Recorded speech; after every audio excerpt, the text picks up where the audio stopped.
Hey there, it's Sara, and I'm coming at you with a shorty episode of the No More Wasted Days podcast. And today we're talking all about managing drinking holidays while still staying alcohol free. I figured with St. Patrick's Day right around the corner, this was a perfect topic because this weekend is going to be filled with green beer, bar crawls, and boozy celebrations. When I was a drinker, I was all about St. Patrick's Day. And when my first St. Patrick's Day arrived as a non-drinker, I was a little bit nervous about it. I wasn't planning on going out drinking that evening, but I was just wondering if I was going to feel triggered or have any cravings.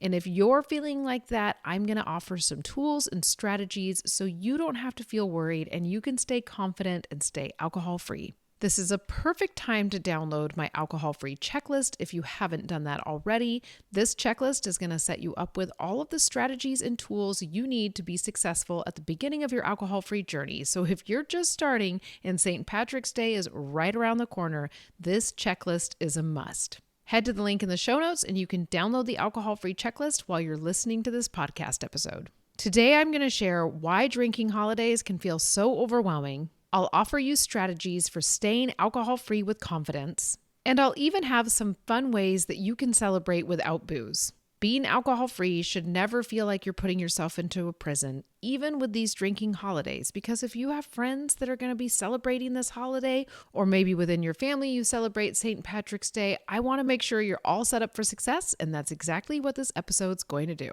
And even if you're not worried about St. Patrick's Day, there will be other holidays coming your way in the future, and most of them seem to revolve around booze these days, or maybe it's because when we were drinkers, every holiday revolved around booze. At least that's how it was for me. So every new holiday that I navigated, it was a challenge. So let's get you all set up so you're not feeling nervous about any upcoming holidays. So a lot of holidays can feel really hard when you're alcohol-free because of societal and cultural norms. Many holidays like St. Patrick's Day, Cinco de Mayo, 4th of July, and New Year's Eve are marketed as drinking holidays. Friends, family, and even strangers expect you to join in. I know when I was a drinker, I was that annoying person saying, come on, have just one. It's the 4th of July, cut loose. Or same thing for Cinco de Mayo. Let's go out for margaritas. And somebody said, oh no, I'm not drinking. I'd be like, oh, come on, but it's Cinco de Mayo. You gotta go out.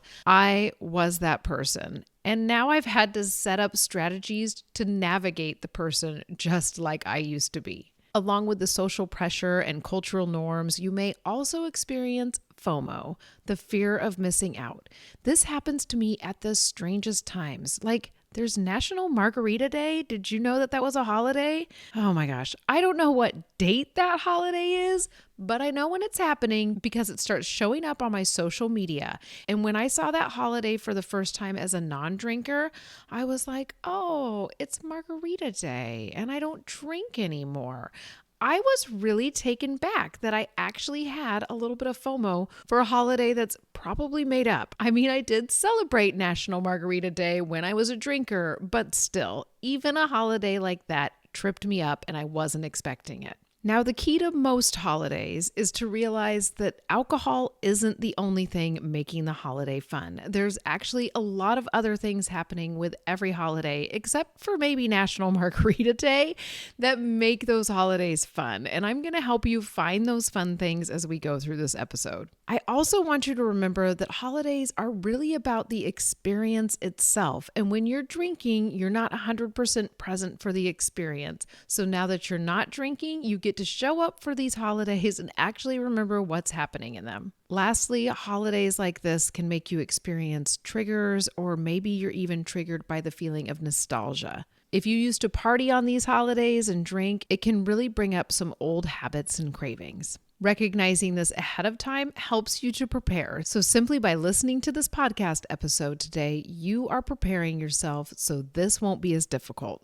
So let's dive into the strategies for navigating these holidays. The first strategy is shifting your mindset. Instead of thinking, I can't drink on this holiday, shift that to, I get to celebrate this holiday without a hangover the next day. I had so many terrible hangovers the day after St. Patrick's Day, and I am so happy that that is no longer a part of my story. When you're working on shifting your mindset, I also want you to ask yourself, how will I feel tomorrow if I drink versus how will I drink if I stay sober? A lot of the times, if you reflect on this question, you'll come to the conclusion that when you stay alcohol free, you actually tend to have a better time at holidays and you always feel better the next day. The next strategy is to plan ahead. I want you to think in advance how you want to celebrate this holiday. And guess what? It is okay if you choose to celebrate this holiday by not celebrating this holiday. I think that that's a boundary that a lot of us have a hard time creating when we first quit drinking. But there are holidays out there, like St. Patrick's Day, that don't necessarily need to be celebrated. When it comes down to it, St. Patrick's Day is maybe more for kids. If you're doing things like having the leprechaun come into the house and do mischievous things and then setting up leprechaun traps, those things are obviously more for kids, right? And then the other people who more traditionally celebrate St. Patrick's Day are Irish. I'm not Irish, but I had no problem celebrating St. Patrick's Day when I was a drinker. But now that I'm not a drinker, I don't really do anything for St. Patrick's Day anymore. And I have to tell you, I don't feel like I'm missing out on anything. I'm not like, oh man, I wish I would have done something for this holiday. And you may find the same thing too. So if that's how you're navigating this holiday, that is totally fine. Of course, that's not always something you can do for every holiday. So the strategies in this episode you can use for those other holidays as well. Now, if you do celebrate St. Patrick's Day and you have friends or family that expect you to go to an event, I want you to have an exit plan if needed. Go into the event having practiced how you can leave the event early if you're feeling like you need to. Maybe even let the host know that you're probably not going to be able to stay the whole time because you have X, Y, or Z happening the next day. Have a plan in place, have something that you've already said, so just in case you're starting to feel anxious or overwhelmed at the event, you can exit and not feel bad about it.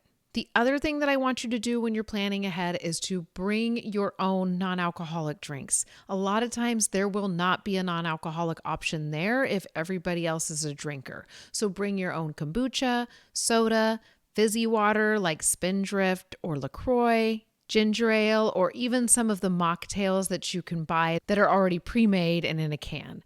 Make sure you are prepared because when you have a drink in your hand, you will feel more confident. That simple act of having a drink in your hand helps so much. And for me personally, it just helps me not feel as awkward. It's not really for the other people. It's that when I have something in my hand, which can even be a water, I just feel more comfortable.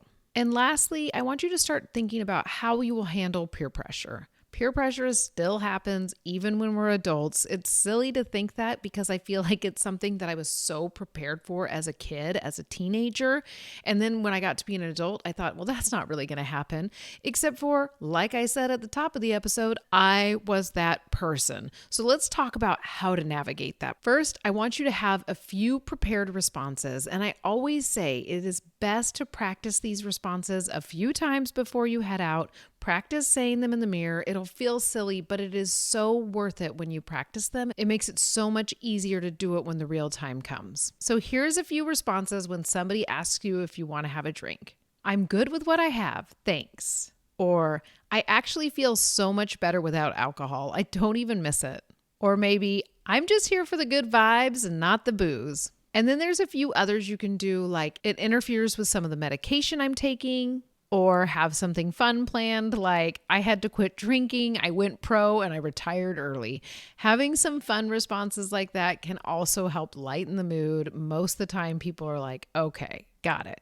If that's not working, just change the subject or redirect the conversation. A lot of times you can have your response and change the subject at the same time. So you can actually do this by saying something like, I'm good with what I have, thanks. And then ask a question like, do you know where the host is? Or do you know where the bathroom is? Asking a question like that is a great way for you to leave the conversation if you need to. Or you could ask something that actually changes the subject, like, how's work going for you? Or what are your kids up to these days? Get the other person talking about something else. And a lot of times the conversation of you having a drink falls to the wayside. Now let's talk about fun ways you can celebrate these holidays without the booze. First up, you could be the person who starts hosting sober celebrations. If you have some in-person sober buddies, then host an event. Say, hey, let's all get together for St. Patrick's Day and have a green smoothie bar and an Irish-themed dinner. This way you're coming together with community, you don't feel so isolated, and it's just a great way for you to take your mind off of what you used to do on St. Patrick's Day.